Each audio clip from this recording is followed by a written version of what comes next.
आज हम Bhagavad Gita chapter 15 the yoga of the supreme person के श्लोक 7 को कवर करने वाले हैं। रोज की तरह पहले मैं संस्कृत में श्लोक को पढ़ूंगी, उसके इंग्लिश ट्रांसलेशन को देखेंगे और मीनिंग को समझेंगे। तो चलिए शुरू करते हैं। ममई वंशो जीवलोके जीवभूता सनातना मना संस्था निन्द्रियाणि प्रकृति स्थनी करसति। The living entities in this conditioned world are my eternal fragmental parts. Due to conditioned life, they are struggling very hard with the six senses, which include the mind.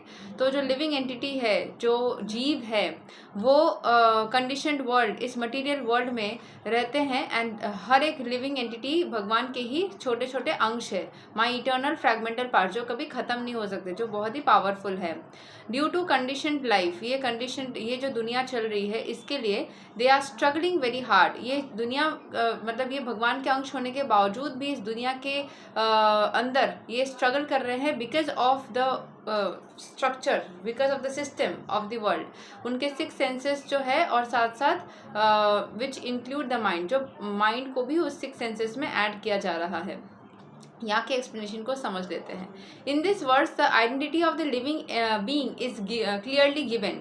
The living entity is the fragmental part and parcel of the supreme lord eternally. It is not that he assumes individuality in his conditioned life and in his liberated state becomes one with the supreme lord. ऐसा नहीं है कि जब हम दुनिया में आते हैं तो भगवान से अलग हो जाते हैं, जब मर जाते हैं और स्पिरिचुअल मतलब भगवान के साथ में तब जाके एक हो जाते हैं। हमारे जन्म से पूर्व या पश्चात हर वक्त ही हम भगवान के ही बने हुए रहते हैं, उनके ही अंश बने हुए रहते हैं। He is eternally fragmented. हम जो है वो भगवान के अंश हमेशा ही बने हुए रहते हैं। It is clearly said sanatana. According to the Vedic version, the supreme lord manifests and expands himself in innumerable expansions, of which the primary expansions are called Vishnu tattva and the secondary expansions are called living entities. तो जो भी सारे लोग हैं दुनिया में, उसमें से जो पहला बहुत सारे एक्सपेंशंस मतलब जो सारे लोग हैं वो एक्सपैंड करे हुए रहते हैं हर जगह। पूरे दुनिया में जितने भी सारे लोग हैं वो भगवान के ही अंश है। तो पहले यहाँ पे जो इन्यूमरेबल एक्सपेंशंस बने हुए हैं, उसमें से जो प्राइमरी एक्सपेंशंस है, मतलब जो पहले भाग में आए थे उनको विष्णु तत्व, और जो सेकेंड भाग में आए थे उनको लिविंग एंटिटीज बोला जाता है। मतलब भगवान से जो अंश निकले वो पहले जो निकले वो विष्णु तत्व निकले, और उसके बाद जो निकले वो सारे जीव निकले। In other words the Vishnu तत्व इज द पर्सनल एक्सपेंशन। भगवान के जो अंश है, जो अवतार है, वो सारे विष्णु तत्व है, जो कि उनके पर्सनल एक्सपेंशन है। And the living entities are separated expansion. जैसे होता है ना, जो कॉफ़ी को छांट करके जो प्योर वाला निकलता है और उसके बाद जो एक्स्ट्राज जो छांट निकलता है, तो हम लोग सब वो छांट है शायद, समझे।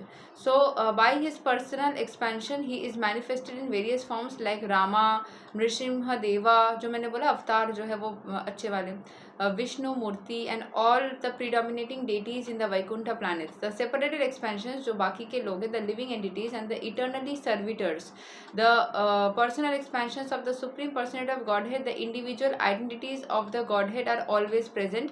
Similarly the separated expansions of living entities have the real entity. Separated expansions में वो एनिमल्स, बर्ड्स, इंसेक्ट्स सब आ जाते हैं, ठीक है। So, as fragmental parts and parcels of the Supreme Lord, the living entities also have fragmental portions of his qualities. उनके ही कुछ कुछ qualities हमारे अंदर, क्योंकि हम भगवान के ही अंश है, इसलिए भगवान के ही qualities हमारे अंदर है, of which independence is one. तो हमारा भगवान का जो स्वतंत्र रहने की इच्छा है, वो हमारी सबसे ज़्यादा हमको प्यारी होती है, कि हम स्वतंत्र, किसी के बंधन में रहना, किसी के हिसाब से चलना, ये हमें नहीं समझ में आता। Every living entity has an individual soul. सबके पास एक सोल है, एक आत्मा है। Has his personal individuality and a minute form of independence. सबके पास इंडिपेंडेंस है। By misuse of that independence one becomes a condition soul. जब भी वो गलत यूज़ करता है अपने इंडिपेंडेंस का, तब भी वो कंडीशन हो जाता है, तभी वो फंस जाता है, एंटेंगल्ड हो जाता है। And by proper use of the independence he is always liberated. अगर वो सही तरीके से इंडिपेंडेंस को यूज करे तो वो लिबरेटेड यानी कि मुक्त हो जाता है। In either case he is qualitatively eternal as the supreme Lord is. In his liberated state he is freed from the material condition and he is under the engagement of transcendental service unto the Lord. In his conditioned life, he is dominated by the material modes of nature and he forgets the transcendental loving service of the Lord. As a result, has to struggle very hard to maintain his existence in the material world. तो दुनिया में आने के बाद वो पहले अच्छे state में रहता है जब भगवान के साथ वो कनेक्शन रहती है। फिर इस कंडीशन इस मटेरियल वर्ल्ड में इतने सारे प्रॉब्लम्स में रहते हुए वो सारे जो उसके भगवान की जो एनर्जीज उसके अंदर थी वो घटती चली जाती है। तो उसको वापस से करने के लिए वापस उसको भगवान की भक्ति करने की ज़रूरत है। अगर वो इंसान भगवान की भक्ति नहीं करता है तो धीरे धीरे वो भूलना स्टार्ट कर देता है भगवान को, एंड साथ साथ उसको स्ट्रगल भी करना पड़ता है। The living entities, not only human beings and the cats, dogs, but even the greater controllers of the material world, Brahma, Lord Shiva, and even Vishnu, are all parts and parcels of the Supreme Lord. They are all eternal, not temporary manifestations. The word karsati, struggling, करसत जो हमें करना पड़ता है बंगाली में उसको बोलते हैं कसरत।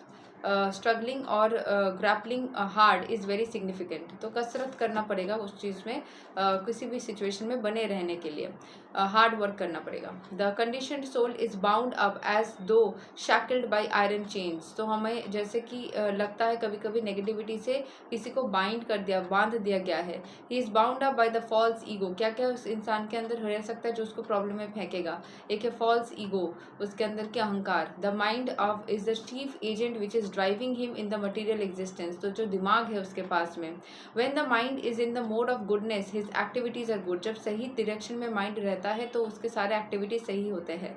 When the mind is in the mode of passion his activities are troublesome. जब माइंड गलत डायरेक्शन में होता है उसके सारे एक्टिविटीज गलत होते हैं। And when the mind is in the mode of ignorance he travels in the lower species of life. जब गलत माइंड को ऐसे मान लीजिए कि आप अगर अहंकार रखते हैं, ईगो रखते हैं कि मैं तो कुछ हूँ, किसी के साथ में आपका विवाद हुआ, कुछ झगड़ा हुआ, आपने उस चीज़ को लेके बैठ गए तो फिर आपका खुद का ही नुकसान होगा। तो जितना ज़्यादा आप नेगेटिविटी से दूर रहेंगे, फॉल्स ईगो से दूर रहेंगे, खुद के अंदर की सब पॉजिटिविटी रहेंगे, सो उससे क्या होगा, आपके सारे लाइफ में चीज़ें पॉजिटिव तरीके से आगे बढ़ेगी। It is clear however in this words that the condition soul is covered by the material body. जो हमारा कंडीशन सोल है उसके आसपास एक मटेरियल बॉडी से वो बंधा हुआ रहता है with the mind and the senses. And when he is liberated this material covering perishes but his spiritual body manifests itself in this individual capacity. जो हमारा स्पिरिचुअल बॉडी है वो इस दुनिया में कभी भी ख़त्म नहीं होती, पेरिश नहीं करती, यानी कि खराब नहीं हो जाती।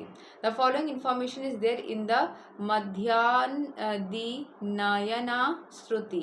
सावा ईसा ब्रह्मा निष्ठा इदाम शरीराम मर्त्याम